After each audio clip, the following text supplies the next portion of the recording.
Bismillahirrahmanirrahim. Assalamualaikum warahmatullahi wabarakatuh. Selamat pagi semuanya, semangat pagi juga. Mudah-mudahan kita selalu sehat ya, dimanapun kita berada. Oke, untuk pertemuan hari ini, yaitu pertemuan kedua, kita mulai masuk ke materi yang pertama, yaitu tentang bunga sederhana atau simple interest ya, atau juga bisa dibilang bunga tunggal. Ini seperti yang Bapak sampaikan waktu kita di pertemuan awal ya, di kontrak kuliah dan pemaparan gambaran umum tentang mata kuliah ini ya, sesuai dengan RPS juga. Kita materi pertama itu tentang bunga sederhana ya, dimana bunga sederhana itu seperti waktu itu kita sampaikan ya, bahwa dia bunga yang tidak dihitung lagi ketika perhitungan bunganya waktunya bertambah gitu ya. Berbeda atau kebalikannya dengan bunga majemuk yang bunga berbunga ya. Kalau bunga majemuk itu jadi bunganya dibungakan lagi, kalau ini tidak. Oke, ini untuk kontrak kuliah sudah minggu kemarin. Kemudian tujuannya ya, yang diinginkan adalah satu, mahasiswa mampu memahami materi konsep bunga sederhana dan nilai waktu dari uang. Kemudian yang keduanya, mahasiswa mampu mengerjakan latihan soal mengenai manipulasi persamaan bunga sederhana, menghitung jumlah hari dan pembayaran dengan angsuran. Oke, seperti itu ya yang diinginkan ya. Kemudian untuk referensinya yang Bapak pakai ini ya, yang matematika keuangan punyanya Pak Budi Brensidi. Anda boleh mencari ini ya, silakan cari di apalah, di online tuh banyak ya, banyak dijual dengan kisaran harganya 35 sampai 38 atau mungkin sampai 144 untuk yang buku orinya gitu ya, mungkin dari penerbit atau dari penulisnya begitu ya.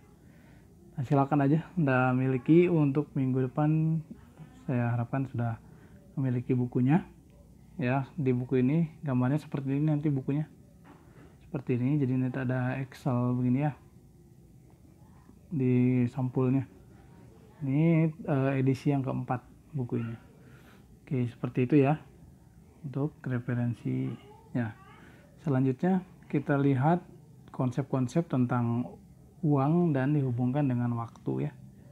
Anda pasti pernah mendengar jargon time is money ya, waktu adalah uang gitu ya. Nah, itu juga sebenarnya tidak 100% benar, tidak juga 100% salah.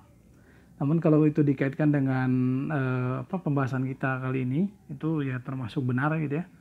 Karena waktu itu nanti akan mengubah nilai uang ya, ingat ya, waktu itu akan mengubah nilai uang ya, dan waktu juga yang akan merubah uang itu menjadi besar atau menjadi bertambah atau menjadi meningkat gitu ya.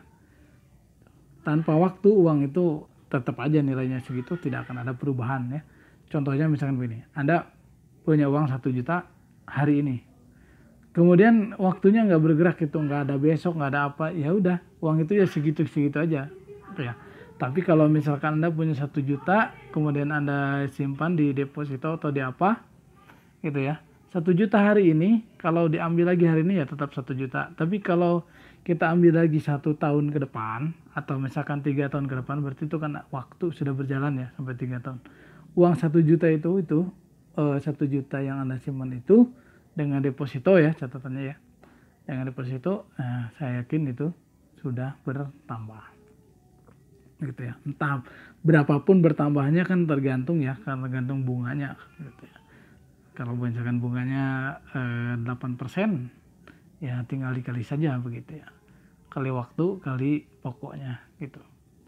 Oke, atau juga nilai uangnya dipengaruhi oleh waktu. Contoh misalkan Anda punya 1 juta tahun ini ya, nanti tahun depan sama-sama nominalnya 1 juta, tapi nanti nilai uangnya berubah. Artinya nilai uang itu manfaat dari uang 1 juta itu ya. Misalkan tahun ini mungkin 1 juta bisa beli, kalau masuk ke swalayan bisa beli 8 jenis misalkan makanan ya. Bukan makanan, mungkin 8 jenis apalah alat apa gitu, alat-alat kebutuhan rumah tangga ataupun apa begitu ya. Tapi kalau tahun depan 1 juta itu untuk mengambil 8 jenis yang sama gitu ya. Nah, atau misalkan barang-barang yang sama, nah mungkin nanti kuantitasnya itu akan jadi lebih sedikit gitu ya. Contoh yang sederhana misalkan ya, Indomie atau mie instan tahun ini berapa sih harganya? Misalkan 2.500. Nah, saya yakin tahun depan itu nggak akan tetap 2.500 ya kan, satuannya pasti naik. Itu harganya naik berarti nilai uang kita itu turun ya. Atau itu juga biasa disebut atau dikenal, atau Anda mungkin mendengar dari berita atau apa, itu inflasi. Oke ya, kita lanjutkan ya. Misalkan jika terdapat 2 pilihan untuk kita ya, yaitu yang pertama pilihan 1, menerima uang 1 juta hari ini. Pilihan 2, menerima uang 1 juta 6 bulan lagi. Mana yang akan Anda pilih? Oke, ya. Nah, Anda udah memilih ya. Gitu. Oke. Pilihan Anda mungkin sama, tapi dengan alasan yang berbeda. Bisa jadi 2 orang sama memilih tapi alasannya berbeda. Ya, gitu. Tapi nggak apa-apa, ya. Yang penting benar saja memilihnya. Ya, yang benar memilih. Saya yakin semua atau sebagian besar pasti memilih di nomor 1. Ya, menerima 1 juta hari ini. Nah, mungkin alasannya ada yang sudah menggunakan konsep ini tadi, nilai waktu dan nilai uang, atau juga ada masih yang belum menggunakan itu. Misalkan, saya mah ada butuhnya hari ini, ya udah, mau nilainya berkurang atau apa, kan dapatnya hari ini. Nah, ada juga begitu. Tapi nanti kalau misalkan yang sudah memperhitungkan nilai waktu itu tadi, ya 1 juta hari ini, nanti nilai uangnya akan berbeda dengan 1 juta 6 bulan lagi. Tuh, oke. Nah, jadi otomatis Anda yang mungkin sekarang mau belajar atau sudah belajar tentang keuangan, pasti Anda akan memilih dan mempunyai alasan yang tepat gitu ya. Ya, contohnya misalkan karena ada faktor bunga akibat perbedaan waktu ya. Atau mungkin juga sering digunakan nilai waktu dari uang ya. Itu nilai waktu dari uang. Nah, seperti itu ya. Jadi nilai uang itu bukan nominalnya itu ya, tapi nilai nilainya. Itu. Jadi nominalnya mungkin sama 1 juta. Ya, tapi begitu dibelanjakan ya, tahun ini mungkin dapat lebih banyak barangnya daripada nanti dibelanjanya tahun depan. Oke. Selanjutnya kita lihat rumus untuk bunga sederhananya. Rumusnya adalah SI sama dengan V kali R kali T. Tapi ini saya sederhanakan aja buat Anda biar nggak perlu menghafal. Jadi SI itu, jadi tulis aja si Pak RT. Itu ya. Ini SI ya. Si Pak RT. Anda pasti punya RT kan ya di rumahnya masing-masing ya. Nah, jadi bunga sederhana itu Anda ingat aja ke Pak RT Anda ya. Jadi si Pak RT. Tapi ya nanti waktu ditulisnya ya begini gitu.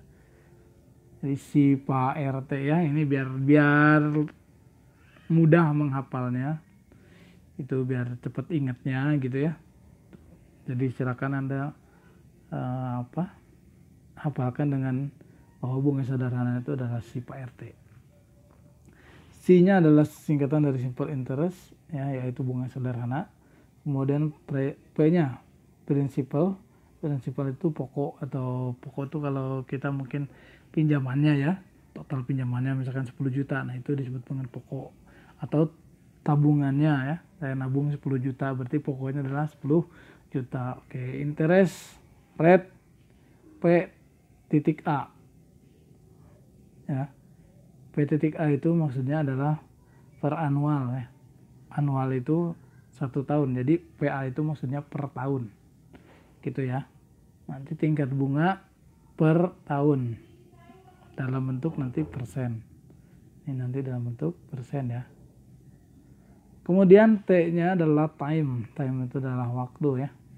Waktunya juga nanti dalam tahun. Gitu ya.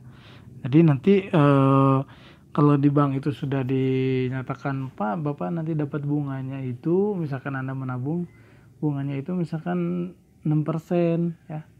Nah, 6% itu artinya dia udah otomatis per tahun gitu ya.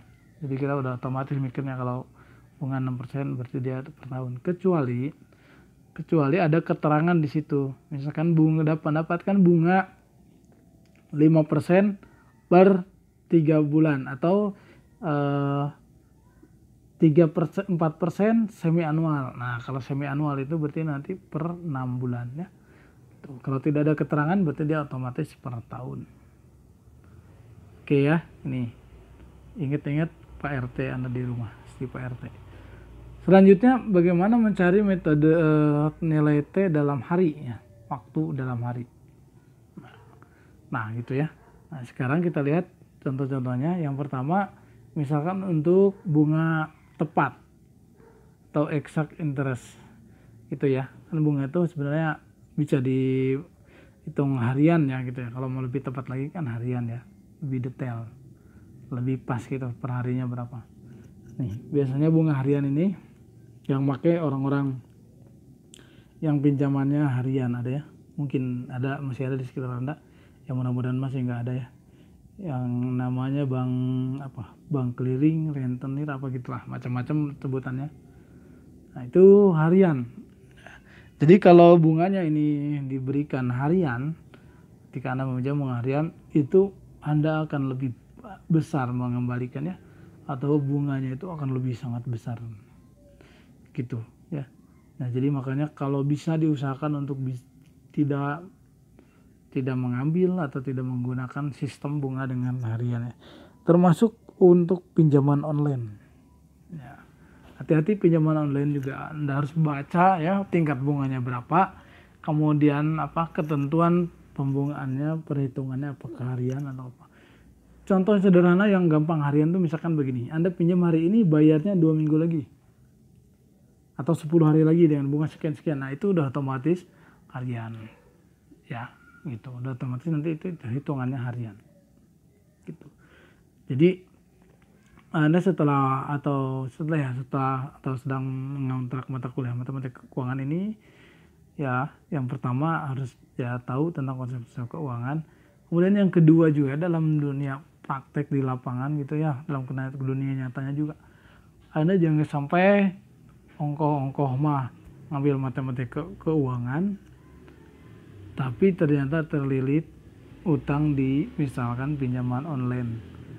Ya, kenapa saya bilang begitu? Bukan nggak boleh minjem online, bukan. Cuman maksudnya Anda kan mestinya tahu bunganya berapa gitu ya, perhitungan bunganya. Jadi minimal dengan pelajari mata kuliah ini nanti ketika mau meminjam itu bisa menghitung-hitung. Wah, ini bunganya tuh gede banget atau gimana ya, atau terlalu besar, atau ini termasuk bunga yang kecil dan sebagainya. Bisa menghitung itu ya. Apa pembandingnya? Ya jelas pembandingnya BI rate ya, atau suku bunga yang dikeluarkan oleh bank. Atau misalkan begini, ketika Anda mau minjam online, kira-kira kalau saya minjam ke bank berapa ininya gitu ya. Nah, perbandingannya tuh, karena ya kita mesti juga yakin ya, yang dijadikan modal untuk pinjaman online juga tidak semua itu modal pribadi ya. Ada juga yang itu misalkan pinjam dari bank gitu. Oke ya, jadi seperti itu. Jangan sampai terlilit oleh pinjaman-pinjaman yang dengan bunga yang tidak wajar. Oke, selanjutnya kita lihat bunga biasa ya. Nah, ini bunga biasa ini adalah bunga yang sering digunakan di jasa-jasa keuangan. Ya, yang tadi ini nanti simbolnya SIE ya. CE ya, CE simple interest exact. Kemudian yang berikutnya CO. CO itu simple interest ordinary, biasa. Nah, dengan menggunakan T-nya itu adalah yang ini yang tadi eksak karena harian, jadi 1 bulan kan 365 ya. Nah, diambil yang 365-nya gitu. Kemudian untuk bunga biasa itu nanti pembaginya jumlah harinya adalah jumlah hari dibagi dengan 360 untuk T-nya gitu ya. Untuk mencari jumlah harinya, ini rumus untuk jumlah harinya yang saya kotakin ini. Nah, ini yang 360 kali Y itu jumlah hari. Ya, jumlah harinya dihitung dengan rumus 360 dikali Y min Y2 min Y1. Y2 min Y1 itu artinya years ya, dari years ya. Jadi misalkan minjemnya itu 2017 nanti sampai dengan 2020. Berarti Y2-nya 2020. Y1-nya 2017, berarti 2020 ke 2017. Berarti kan 3 tahun gitu ya. Oke, nanti plus 30 dikali M2 min M1, M2-nya mon ya. Bulan ya. Bulan berapa bulan? Misalkan dia minjem Februari kemudian sampai dengan Maret. Nah, berarti kan tinggal dikurangi ya, Maret dikurangi Februari, dapatnya berapa. Oke, selanjutnya plus D2 min D1 yaitu D2 min D1 tanggal ya. Nah, itu dia dicarinya dari tanggal. Oke, nanti pembagiannya 360. Selanjutnya bunga Bankers Rules atau SIBR ya, dengan T sama dengan jumlah hari dibagi dengan 360. Nah, nanti seperti ini aja. Oke, ini contoh-contoh untuk menghitung hari T-nya gitu ya. T-nya dalam hari. Selanjutnya kita lihat contoh soal. Ini contoh soal untuk menghitung bunga sederhananya ya. Gitu ya, dengan aplikasi bunga sederhana. Misalkan hitunglah bunga tepat, bunga banker dan bunga biasa dari sebuah pinjaman sebesar 20 juta ya sejak tanggal 1 Januari sampai dengan 31 Maret ya dengan bunganya 8%. Ya, berarti kita di sini disuruh mencari CE ya, CO ya dan CBR. Nah, gitu. CE, CO, dan CBR. Ini yang harus kita cari tadi. Tadi CE itu T-nya jumlah hari dibagi dengan 365 ya. Sedangkan CO dan CBR itu nanti jumlah hari dibagi dengan 360. Nah, dua-duanya ada pembagian sama 360. Nanti CO itu ada rumusnya lagi ya. Tadi untuk mencari jumlah harinya. Ya, gitu. Oke, kita jawab P-nya adalah pokok ya, pokok pinjamannya 20 juta, kemudian rate-nya R-nya itu 8%, itu kita rubah ke dalam desimal 0,08, kemudian T-nya ya 81 hari ya. Nah, kita hitung dari 1 Januari sampai dengan 31 Maret 2017. Nah, sekarang kita lihat untuk perhitungan itu dengan menggunakan CE. Ya, jumlah hari yang tadi dimunculkan di slide sebelumnya itu ya jumlah hari dihitung manual ya sampai 89 hari. Nah, CE itu berarti pokok ya RT ya, Pak RT tetap tuh sama Pak RT 20 juta kali 0,08 dikali ya tadi 1 Maret sampai tadi 1 Januari sampai dengan 31 Maret. Itu ada 89 hari ya. Nah, Anda tinggal menghitung aja. Mungkin dulu di sekolah juga pernah menggunakan teori jari ya. Januari 31, nanti Februari ya, itu 30, 28 atau 29.